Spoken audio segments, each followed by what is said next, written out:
Hello everybody, welcome to the Feature Match, a show where we look at the hottest new brews, as well as decks that are poised to break out. In our first episode, we covered how this series will be limited to Standard. However, feature matches exist in all forms of Magic. So today, we're going to be looking at Mono Blue Mill for Explorer. Explorer is an arena-only format that is basically Pioneer except with a few less cards. Wizards has been working hard to add all the cards in Pioneer to the client. However, until they do so, what we have is Explorer. I want to note that this deck is not nearly as powerful as what Mill would be in Pioneer, and definitely not as powerful as what it would be in Modern, where you have a far deeper card pool.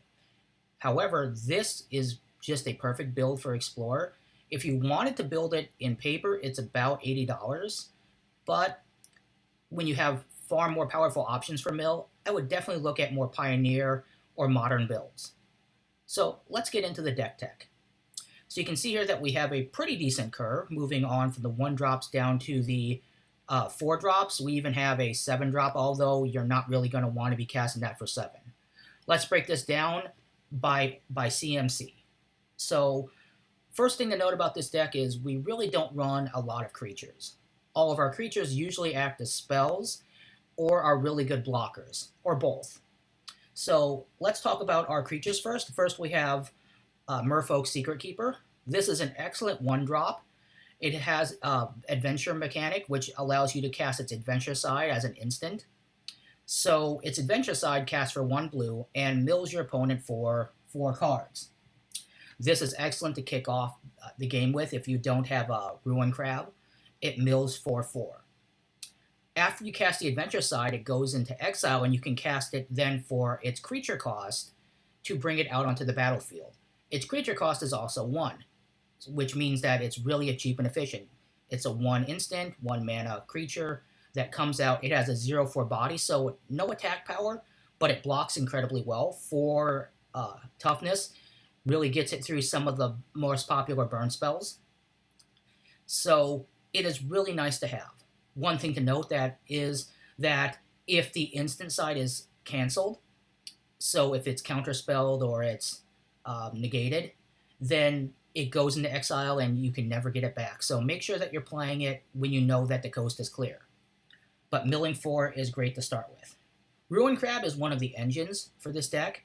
It's not quite like its big brother of Hedron Crab, which mills 4, but Ruin Crab does a really nice impersonation. It's a 1-mana creature for an 0/3, so again, it blocks pretty decently well, but its best ability is its landfall trigger. So when you play a land, your opponent mills 3. In multiples, this becomes backbreaking. So this is one of the payloads that we have in our deck. In the spell slots under the 1-drops, first we have Fading Hope. This is an excellent card. It really works well to bounce big creatures, so one thing that this deck is really weak to is aggro. So if you've got just aggro creatures coming through, or if your opponent manages to stick a big, really heavy threat, you can bounce it back to their turn. It's really a nice, cool tempo play. Plus, the ability to scry and look at your top of your deck is really good for helping you draw into gas. Next, we have Spell Pierce. This stops a lot of counter spells. This stops a lot of burn spells. One of our things that our deck is weak to is the burn factor, so this really helps stop non-creature spells. Again, remember, it is non-creature, so it does not work against creatures. This is really useful to have and great to have on hand. In our 2-drop slot, we have no creatures, but we do have a really cool saga. So Founding the Third Path. It is a read-ahead saga for 2, a blue and a colorless mana. It allows you to start on any of the chapters, and all chapters are really useful. The first chapter allows you to cast a CMC 2 or less spell from your hand without paying its cost. So it helps you play out maybe your Maddening Cacophonies or a Fading Hope. It really helps get the ball rolling. If you don't have any spell to play out of your hand, you could always read ahead to chapter number 2. Chapter number 2 allows you to mill your opponent for 4 cards. That gets to the core of our deck and becomes really useful. But let's say that you see that you're soon to be not for this world. Maybe your opponent has you on a really short clock. and they have very few cards in their deck, so all you need to do is mill them out for maybe, 3 or 4 or 10 more, and you don't have any mill spells in hand. But you know that you have a bunch of spells in your graveyard. Well, Cast It for its third chapter, it allows you to take one of those CMC 3 or less spells from your graveyard and cast it. Now, you have to pay the mana cost of that spell, so you have to have the open mana, but chances are if it's in your graveyard, you've cast it before, so you've got the mana available. So you could play this, you could cast your Tasha's Hideous Laughter or your Maddening Cacophony, mill them out past the turn, and watch them concede. It's a great saga. The more that I played with sagas, the more I noted how powerful they are. Next, we move on to a really interesting counter spell. It's one and a blue for a counter target spell unless its opponent pays 1. So it's really not the greatest of cost in terms of counter spells. You could play something like Make Disappear or even an Essence Scatter and Negate, depending on what their deck is, whether it's creature heavy or spell heavy. The benefit comes in the fact that it's reverse side because this is a multi-faced dual card. You could flip it over into a land. It triggers landfall. The land comes in tap, that's true, but it provides you that extra land or a counter spell if you need it, so it's versatile, which is the point of those dual-face cards. Maddening Cacophony is an excellent card. For 1 and a blue, it mills 8. So it just shaves off top 8 of their deck. Excellent mill card.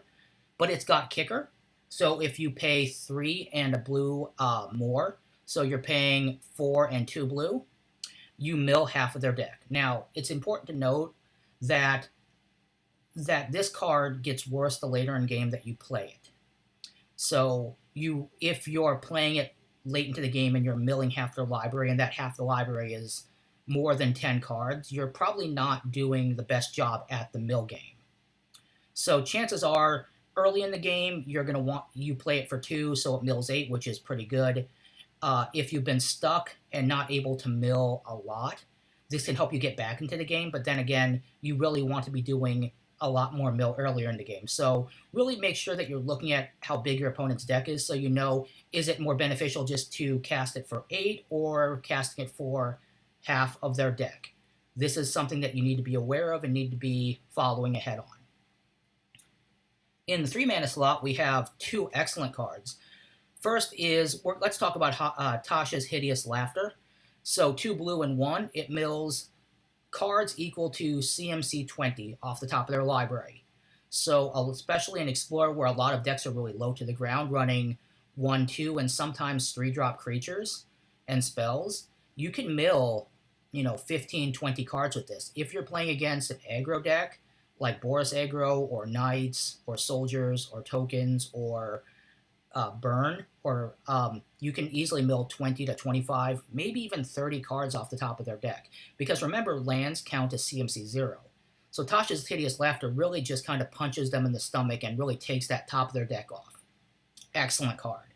And again, it can be cast for the 3rd chapter of the Finding the Third Path. Finally, we get to Teferi's Tutelage. This is an excellent card, so when you draw a card, your opponent mills 2. It does stack, so if you've got 2 of these on the battlefield, they mill 4. The best part is that this works with any draw mechanic, so if you've got Opt or Considers in your deck, that's also options to throw in. We're going to talk about that when we look at the sideboard. So you draw a card off of Opt or Consider, all of a sudden they're milling more. Especially when we look at our Into the Story, the triggers on this from drawing cards add up. So really, this is one of the mill engines that your opponents really have to be concerned about, because this will mill them out incredibly fast. And it gets you started because once it enters the battlefield, you draw a card, then discard a card, which starts the mill process off. So it's a great 3-drop. Finally, in the 4-drop slot, we've got Jace. This is really a 4-drop or 3-drop if you pay the Phyrexian mana. I always try to pay the 4 because I want the full 5 loyalty. If it comes in with 5 loyalty, the first ability can moot an attacker if you really need to. Really, again, our goal is to be milled, so unless you're under a lot of that aggro pressure, you want to be using the -2 and the -X ability. -2 allows you to mill for 4 cards, and if your opponent has more than 20 cards in the graveyard, you draw 3 cards. Otherwise, you draw 1. So no matter what, you're drawing a card. The question is how many. This combos with Teferi's Tutelage, so that's really excellent as well. The minus X ability, this can close out a game. You drop Jace, it's got 5, and the minus X says that your opponent mills X times 3, where X is the amount of loyalty you pay. So if you pay 5 and burn out your Jace, they're milling 15. That can close out a game in itself. So Jace is really one of the better Planeswalkers, I think, that came out of the last couple sets with Phyrexia, and definitely one of the better Jaces that exist out there. It's not horribly expensive either. You can get a playset for about $4 to $5 each, depending on where you get it. So really nice Jace here. Finally, we get into the story, which is a 7 mana spell, and its cost is deceiving because if your opponent has 7 or more cards in their graveyard, Into the Story only costs 4, because you get that cost reduction of 3. So it costs 2 blue and 2 instead of 5 and 2 blue. And what you do is you draw 4 cards. This all stacks with Teferi's Tutelage. There have been games where I have played this and put 4 triggers on the stack and milled for 8. This is phenomenal. It refills your hand, so it draws you into more gas. It really does everything you want it to. In the land slot, we've got 24 lands, 24 islands to be exact. This number, sometimes you find yourself a little flooded, which is great, which is really good when you have some of these more, finding the third path, which requires you to have mana to cast its third chapter, or Maddening Cacophony, where paying its kicker cost, you can add more. In the end, you could probably cut this down to 22 or 21 to really add in more spells, but 24 is a great place to start. This deck is something that I've been playing around with for the last couple of days. It's not nearly as hashed out as my red deck wins was, but 24 is a good starting point. So let's look at sideboard options. So first, as we talked about with drawing cards, filtering is great, drawing cards is great, scrying is great. So we've got 3 consider and 3 opt. Knowing that we have finding the third path, putting stuff in our graveyard through consider is not a horrible option, because we can always get it back. So it allows us for some recursion. So we've got that in there. Opt allows us just to scry to the bottom. So really good, consistent draw spell. We've got a couple Essence Gatherers. Again, the thing that scares us the most about our opponent's deck is going to be our creatures. We don't have a lot of ways of interaction. Mill is a deck type that does not really work with interaction. We generally don't play well with our opponents. So really you want to be able to stop them early. So this is a little bit of interaction we've got, countering our opponent's creatures. We have a couple more Founding the Third Pass. If you find that you just need a little bit more mill in your life, you can throw those in. Again, subbing out a couple lands for a couple more mill spells can be good. And it really depends on the tempo that you need. If you're finding that your opponent is moving pretty fast, you can add in more mill spells. Which is also why we have a Teferi's Tutelage, a third copy that you can add in.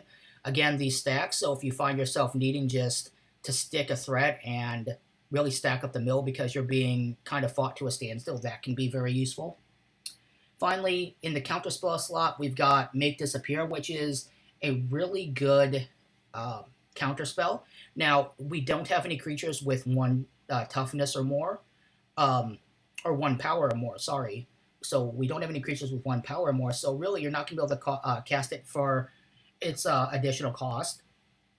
But this ability to counter either a creature spell or a non-creature spell and force your opponent to pay 2 really is optimal in a lot of cases. So depending on what deck your opponent's playing, whether they're fast, slow, creature-based, more instant sorcery-based, you can customize your counterspell package, because really in the end, when you're facing off against an aggro deck, this is kind of the only way that you have to fight them back. So this is the deck. Again, it's built on about $80 if you were to buy the cards.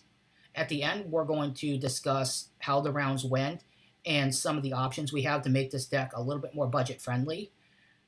and we will take a look at some games. The games we're going to be playing in is an Explorer event, so it's 7 rounds.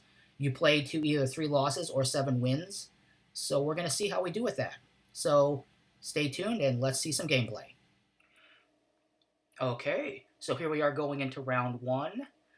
It looks like we have an opponent, so let's go ahead and take a look at our opening hand. We have 2 Jaces. Although that's a mill 15, we need 1 more land, so we'll throw it back.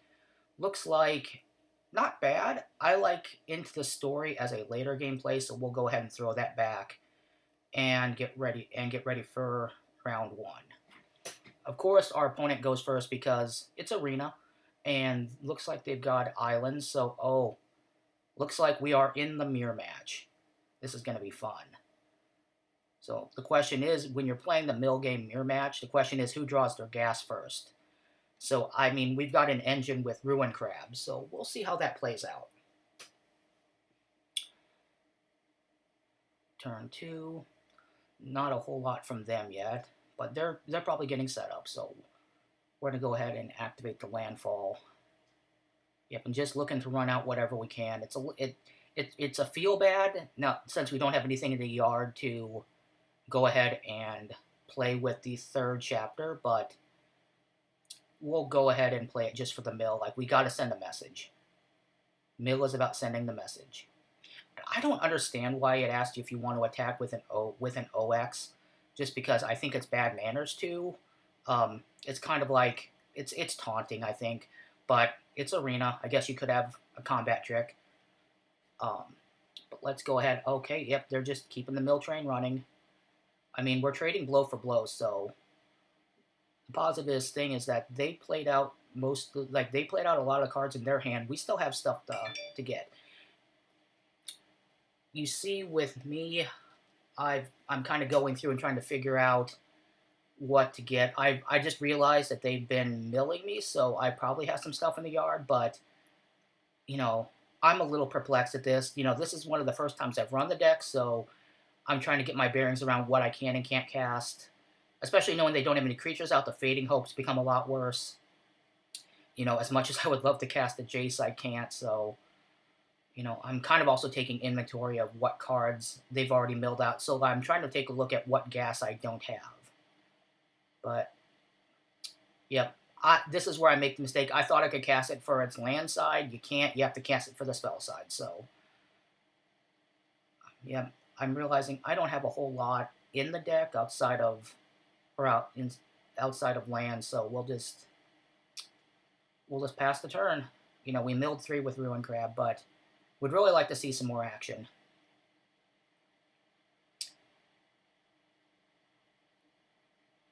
So here we are. They're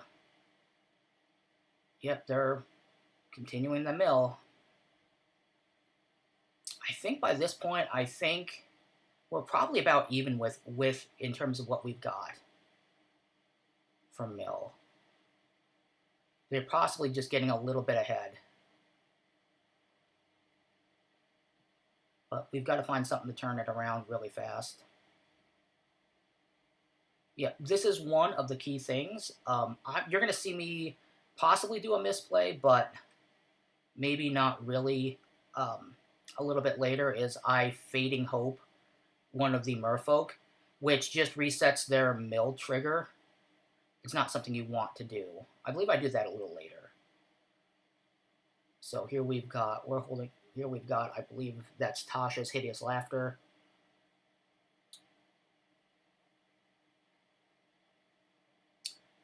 Yep.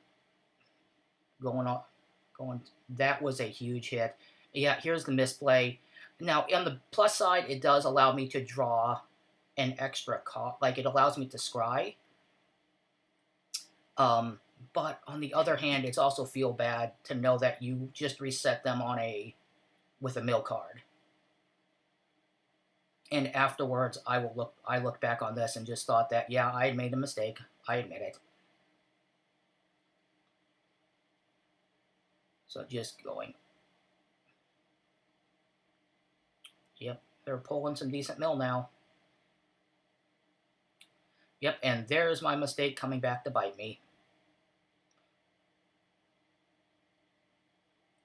It's almost like knowing that I was on mill, they probably were trying to bait me out to see whether or not I would make a mistake, and they got it, so I'll give them that. Congrats to them. So, yep, I'm realizing my counter spell doesn't have a whole lot in my hand, so we're gonna pull like we're just gonna go out and play out Teferi's Tutelage. It is a phenomenal card. It adds to our mill engine. So like no matter what, as long as we keep drawing cards, we're gonna keep milling them for 2. So even if we don't have lands in hand to power Ruin Crab, this will always power us. So yep, I'm definitely thinking, yep, you can take the Spell Pierce. No longer need that. And playing out the second Ruin Crab is absolute, just kind of a sweet play. Because now they're milling, because now if you play a land, they're milling 6.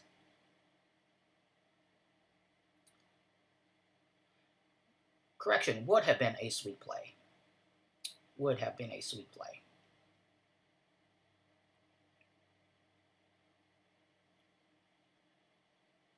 So here they go. We're kind of fighting to a stalemate right now. Like, unless you've got some sort of sideboard tech or a game plan built in, it usually just, like, mirror matches can just be kind of like watching people do mime. Not a lot of interaction unless you get that, the silver bullet that you put in. Dual face land, still triggers landfall.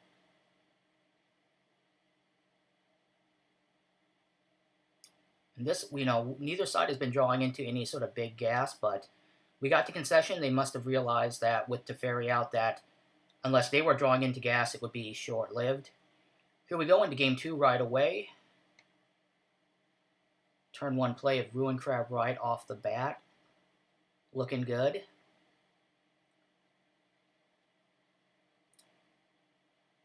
Yep. Always drop your Ruin Crab before you drop your second land, just so that you get your that second trigger. So they're milling 6 right off the bat. Yep.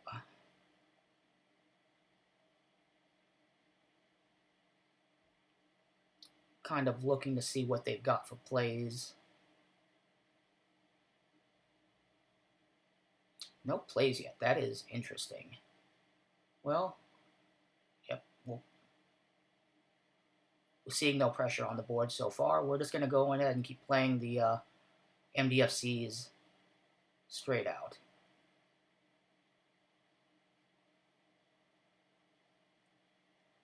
These read-ahead sagas are really cool. I play the Elder Dragon War in my standard burn deck, and that is a phenomenal card. Yeah, a lot of decks will scoop to mill if they realize they can't put enough pressure on. So it's not unusual to see a lot of fast scoops. So into game 3 with record time.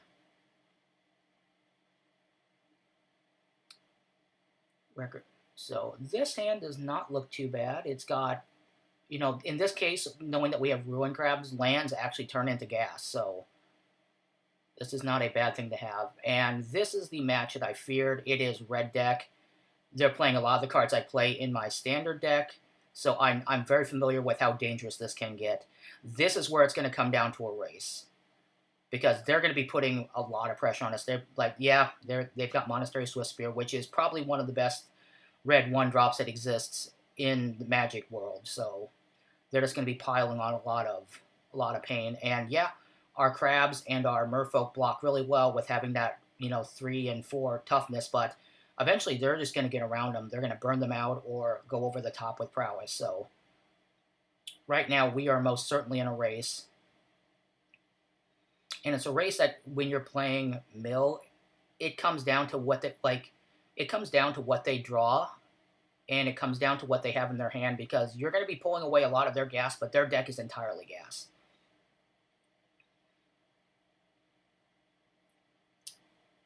Yep, triggering the prowess. They've got 2 creatures out already, 3 creatures out already. Yeah, this is just looking rough right now.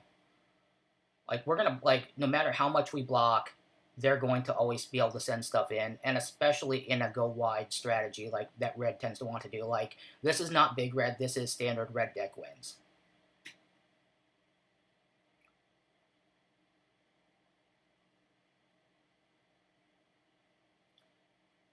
So the one nice thing is that this Tasha's Hideous Laughter is going to mill a ton because they are a red deck, so they're playing 1 and 2 drops, and lands count as 0, so it ripped a huge fraction of their deck off, but it is not necessarily the, yeah, 3 creatures to 1. Yep, they just keep layering on the pain. And the Phoenix Chick comes back, that is extra bad fields. I'm trying to figure out what to block. Like, is there any block that allows me to stay alive? And yeah, that was a quick game against red. That was expected. The deck is weak to aggro. So going ahead and moving into the next game. The nice thing about playing against red is that either you win fast or you lose fast. If you watch my standard video, that's why I like playing it at tournaments, because it allows me to go grab a snack. So let's go ahead and take a look at this. Not bad. We keep. Just waiting for our opponents.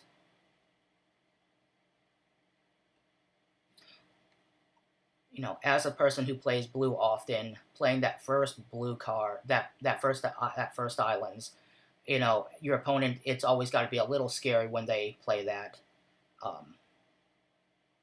And yeah, they're playing tap lands that gain them life. I really do not care. If they want to gain 1,000,000 life, I am perfectly fine with that. They can gain all the life they want. As long as they do not add to their card pool, that is perfectly fine with me. Another tap land. I mean, it looks like we're playing Boros, which is scary in itself because that isn't a very aggro-y deck. This is before Pioneer and Explorer had the breakout of Boros Convoke. So I don't quite know the fear of Boros yet. But I have played against it since, and the fear is real. But they're not doing a whole lot right now. I mean, they've got 2 mana open, but that not playing anything turn 1 and turn 2 against a deck that is looking to shred your deck is not the greatest. And a third tap land, that is, correction, not a tap land, it's a scry land. I mean, I love the temples, but they're slow, and only just now getting down a creature is not the best for them. So yeah, we're going to continue doing what we do. The thing is about playing a very linear deck, like red deck wins and mill, is that you have one goal in mind, is that you have one thing. And yep, we milled, like, we just ripped through another portion of their deck, so their deck is getting thin.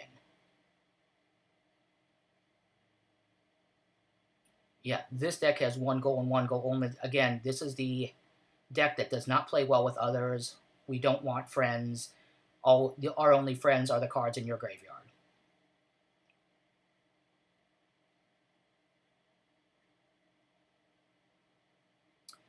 And they're helping us by fetching lands. That's one less card we need to worry about milling. Yes, I do not care. There we go.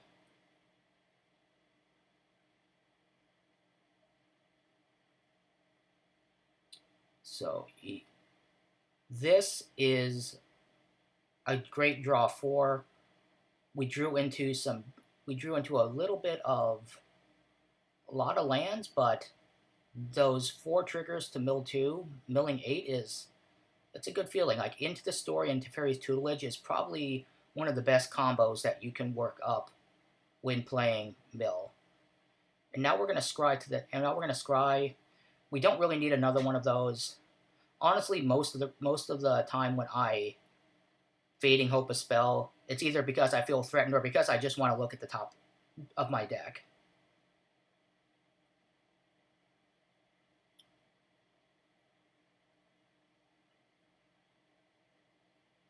So yep, Sarkhan creates a dragon, which we love dragons. We drew into another Fading Hope even after putting one to the bottom. But the nice thing about Fading Hope is that it kills that dragon. Because tokens do not go to the graveyard. See ya. Yep, do not need counter spells. As the game went on, and as the trials of the deck went on, I started to realize I do not need counter spells in my deck. I use them very infrequently. I probably should just put in more payloads. And as more cards get added, we're going to get more payloads in the format. So, they can only get better. Yep, they've had enough. They realized they hadn't gotten off to a fast enough start, so they go ahead and concede. So our next game, we're just going to go ahead and jump straight into. Again, we're moving pretty fast through this, and we've only got one loss, which is excellent. Doing some card evaluation, did not like that hand, didn't have enough action. So we mold one. Yeah, I kept this hand with 2 Spell Pierces. I really don't like going to 5. It is a mental barrier that I cannot get through, the idea of only playing with 5 cards. I would have been more comfortable if the 5 cards were pure payloads and I had draw spells, but we'll go ahead and see what this... Yeah, I guess it didn't matter. Never punished. Yeah, the elf player, probably playing a lot of low drops, did not like where this was going, so... Never punished.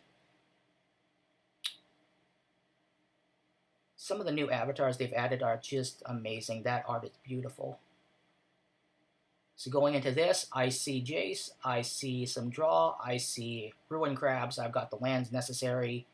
Knowing that we're running 24 lands plus dual face cards, you know, I'm confident we'll draw into more land like we do, which only helps fuel the Ruin Crabs. This is one of the few decks where drawing land is not necessarily the worst play that you can make.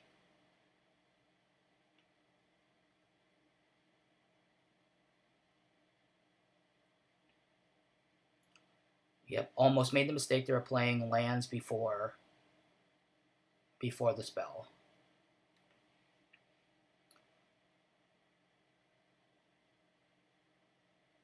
Going ahead and passing turn.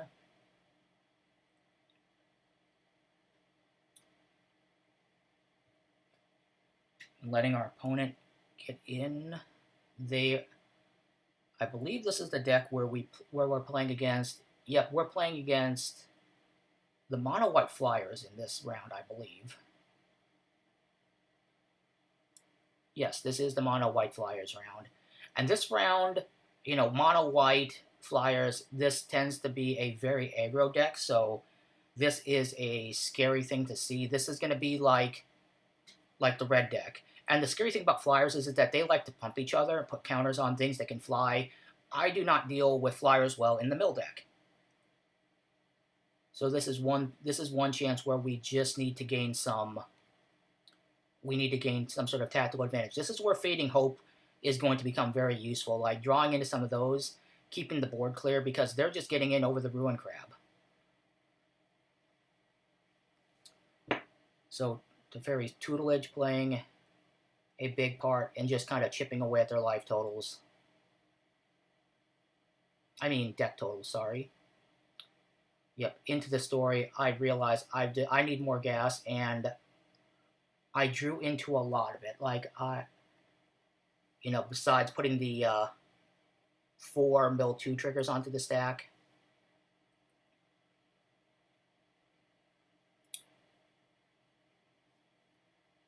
You know, we can survive for one more turn. And, oh, they are burning out the Ruin Crabs. Apparently they don't like seafood. So, yeah, we draw into a bunch of Fading Hopes as either from the draw spells or from just normal draw. So, yeah, we got to go ahead and get rid of the biggest Flyers on the board, because those are going to put us in the grave real fast. On the plus side, if we can get through this, we'll be just fine. Yep, we love to see that card on top. We've got plenty of mill in hand. As long as they don't have any buffs for their creatures, we should be absolutely fine on this. Please don't have any buffs for your creatures. Pretty please don't have any buffs. Okay, playing out your stuff, to be expected. Now, granted, all this commentary is being given knowing that they don't know what we've got in our hand. They would be a lot more afraid, and maybe they would have made different plays if they would have known that we have Lethal Mill in hand. Yep, and they see it. They've got one card left in their library, and they saw the writing on the wall. So we survive a match with mono white flyers, a very aggro-y deck. So that was relieving to see. So let's go ahead and see what the next match holds.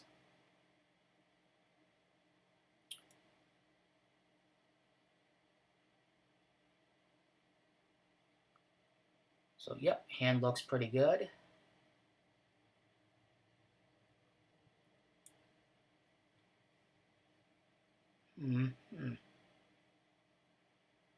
Sorry, folks, I was just adjusting my window. So, let's see where the action is.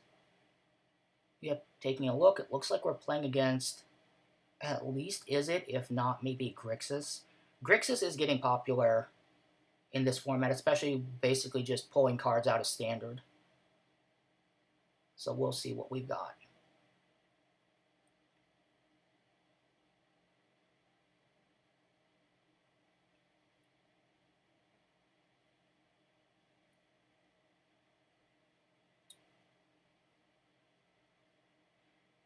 Yep, so kind of a slower start than I really would have wanted.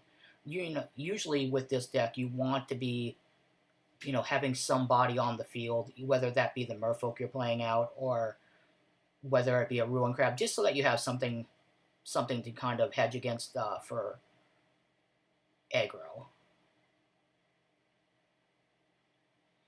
We got it out, so we'll be taking some Bloxies.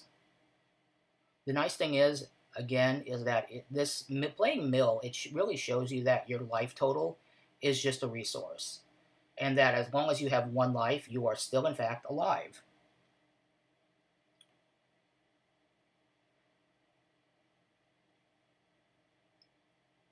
So playing out Teferi's Tutelage.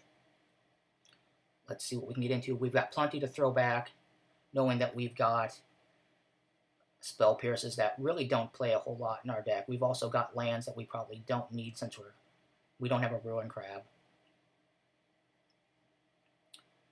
I was so eager there after drawing the cards off of Teferi that I tried playing the Merfolk and almost sent it to the yard, which would have been a devastating play.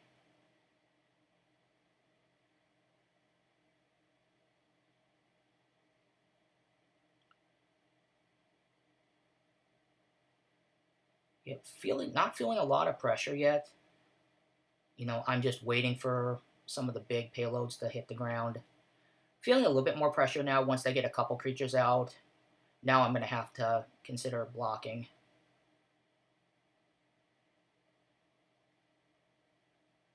Playing out another Tasha's Hideous Laughter. That card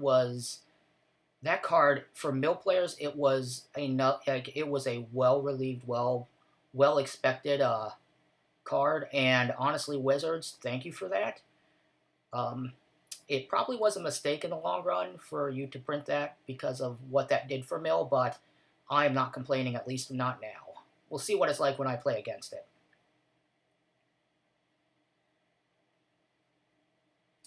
I'm really a little hesitant right now just because we've got the tutelage out, but no gas in hand.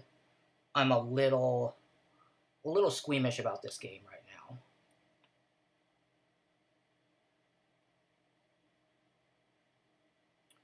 Yep, they are coming in hot. So now I have to start blocking. It could be argued I should have started blocking earlier. I don't know. Probably should have started blocking earlier, in hindsight.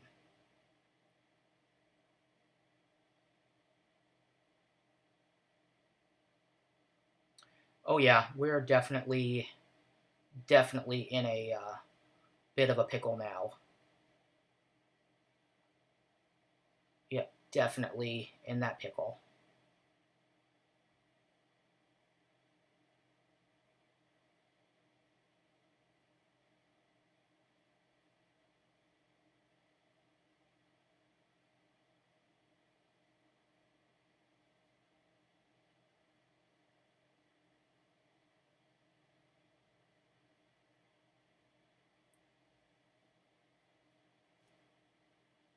Yep.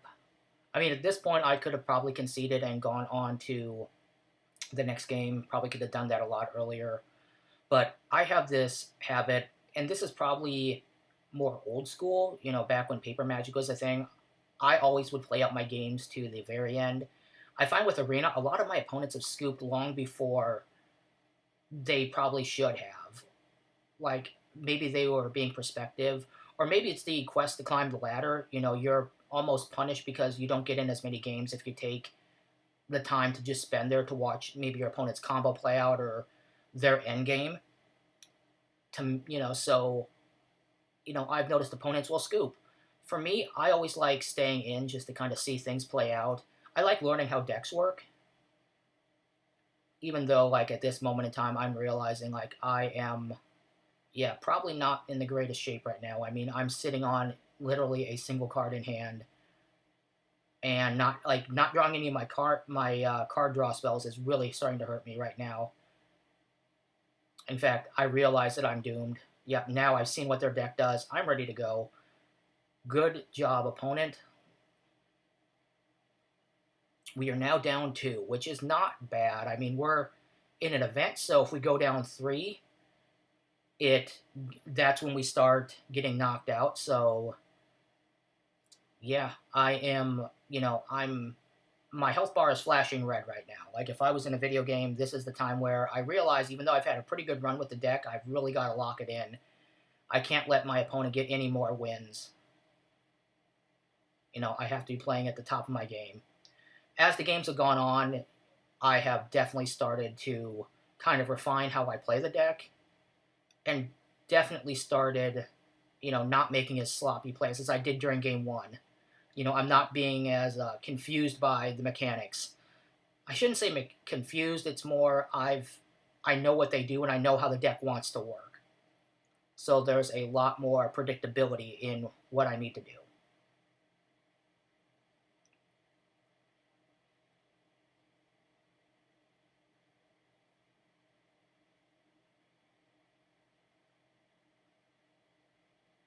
Yep, that's fine. Go ahead.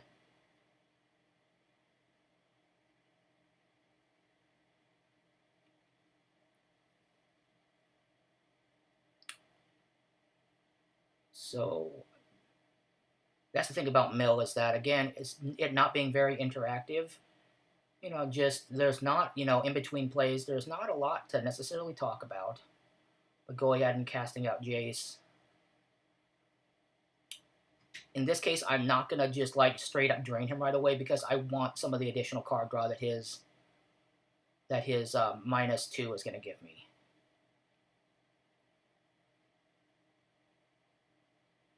Knowing I have the Ruin Crab out again, drawing into lands is definitely welcomed. I will thank all of my opponents during this is that they have not stalled out. They have not let things go to rope. They've respected the idea that when you play Magic, you should play Magic. That even if you're getting beat, you shouldn't be salty and you shouldn't taunt people. So I do respect my opponents for that. It is a relief.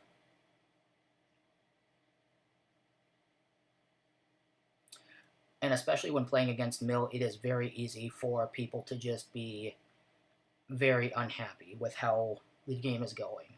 So I'm appreciative of my opponents. But yeah, that J-Straw did get us into some gas. We are just loading up our hands with firepower right now. Like we're moving into discards, so we've got a lot to think about. Basically we're just going to keep all the gas we possibly can. And our opponents have got to be a little bit afraid just knowing that a blue player just drew literally a clutch of cards. Like, that is the scariest thing for an opponent to see, is like a blue player with cards and the ability to untap after the next turn.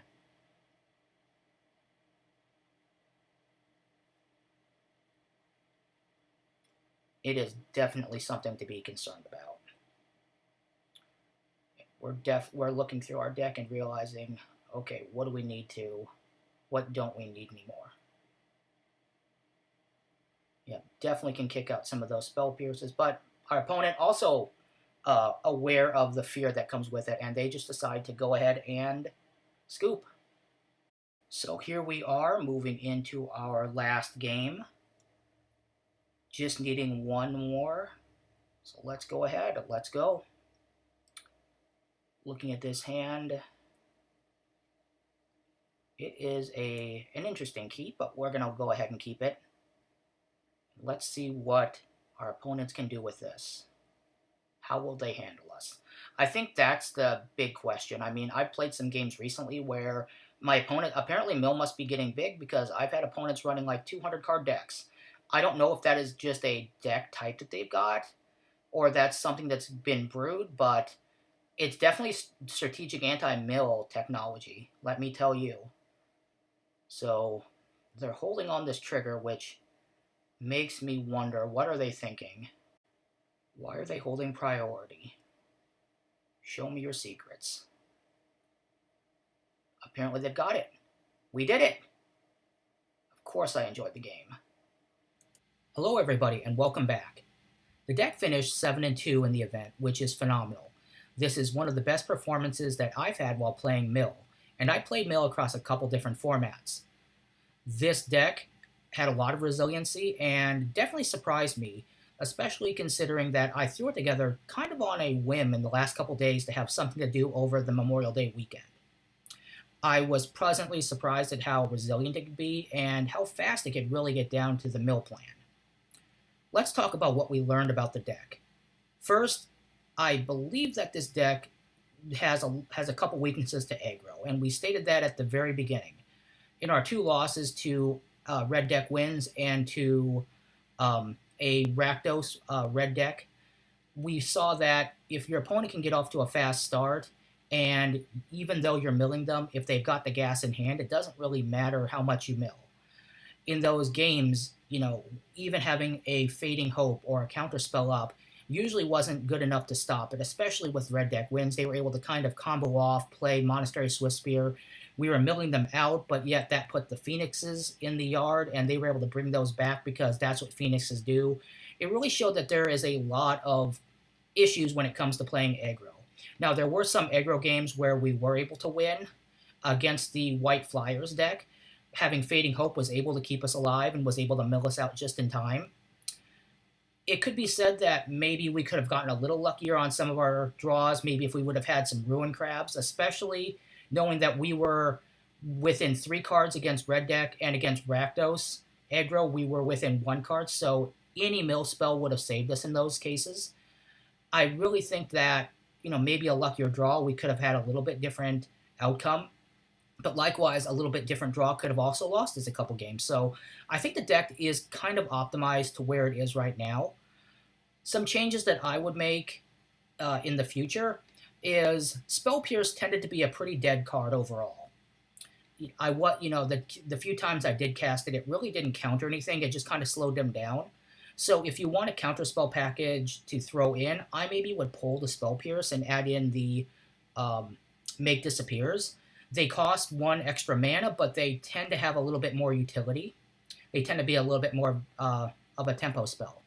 There were a couple times where we had extra mana that we really didn't need, especially so we ended up pitching those to the Teferi's Tutelage or other pitch effects. So I maybe would cut down the amount of land we had by maybe just a couple or maybe 3.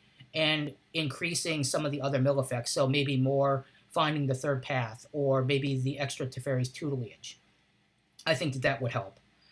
I think that you could go with, instead of adding those cards in, maybe adding some of the Considerers or Ops in order to get more of that card draw, which would trigger Teferi's Tutelage. Also would allow you to draw into your gas a little bit faster, which could help in those situations. So that's how I would modify it. Outside of that, I spent a lot of time this weekend looking through the available mill cards, and I think that this deck is pretty optimized for the mono blue build. So looking at how to make this more budget, I really don't think that there is a way to do so without making the deck significantly worse. The most expensive card in the deck right now is going to be the Jace, which are running about $5 to $6 a piece right now. So that's about $20 to $25 of your overall deck cost. I think that if you were to remove those, there isn't a Planeswalker that is really comparable at this time and place that is as cheap. There's a couple other Jaces that do allow you to mill, but they're actually more expensive. So I really think that this is probably the best Jace that can go into this deck. With that being said, to be honest, am probably not recommending that you build this deck in paper, simply because Explorer events aren't really played outside of Magic Arena. So if you want to get close, it's going to be Pioneer, and there are far better options in terms of some of the mill cards you can throw in, even though a lot of this deck does transition very well to Pioneer. And that's kind of what the Pioneer players are figuring out, is that a lot of these cards, like Tasha's Hideous Laughter and Maddening Cacophony, are really the optimal cards. But, I'm recommending, don't build this in paper. Just go straight for the Pioneer version. In terms of Magic Arena, right now the deck only has 8 rares and 4 mythics, so it's not too horribly expensive in terms of overall build. Like some Explorer decks that exist are going to have, 10, 12 rares and, just as many rare mythics. So really, this is not a bad build overall. So in conclusion, I really do think that the deck is optimized right now. You could have different counter spells, Disdainful Stroke, if you are finding yourself in a meta that faces larger creatures. If you wanted to kind of branch out, you could definitely go to add some hand attack by playing in a black shell, so having more of a Dimir mill plan. That would allow you to get access to some kill spells as well to help clean up the board. But this is a mono blue build. It's kind of holding in tradition of the essence of blue. I think a black build would be perfectly interesting as well. I think if you splashed green, you could add in some fog effects, which would help you stay alive a little bit longer. So really, the customization on this deck is something that you can do to your own taste and to what is required in the meta that you're seeing in your online play. But outside of that, this deck is really fun. I would say if you've got the cards on hand or you've got the ability to craft some wild cards, pick it up. It's great for a few quick games, and it can go the distance. So with that, have fun and shuffle up. We'll see you next time.